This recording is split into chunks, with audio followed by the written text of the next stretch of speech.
Nandito na naman kami sa gas station na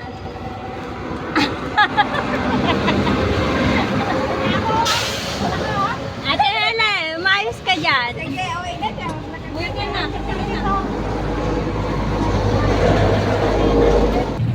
Guys, andito na kami. Wala tayong pera pang sigmura. Walang pasabi si Ate Helen, makdo niya pala kami dadalhin. Charot.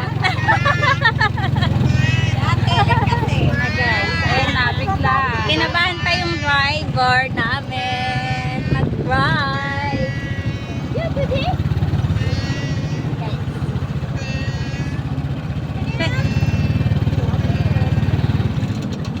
Parking. Go, go, guys. Dito na kami sa McDo.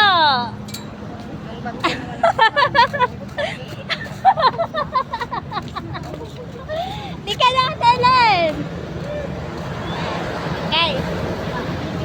Sa camera. Yan, dito na kami sa McDo.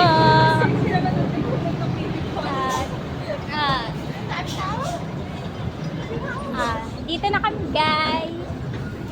Sa McDo.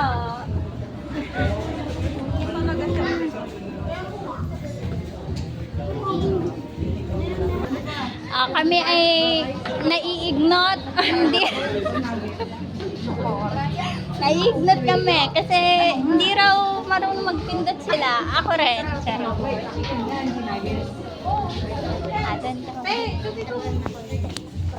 Hindi rin ako. Pinili mo lang lalabas mo.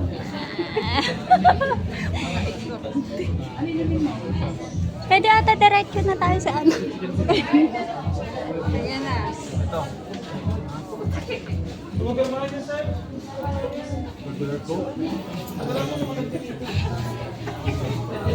Hello.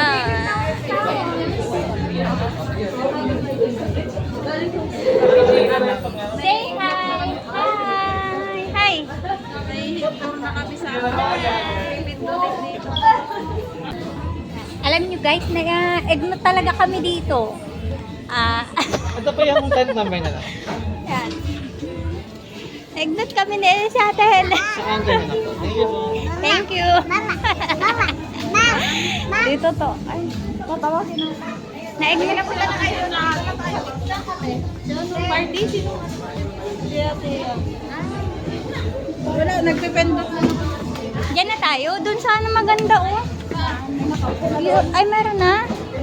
Dapat magpuna tayo kanina.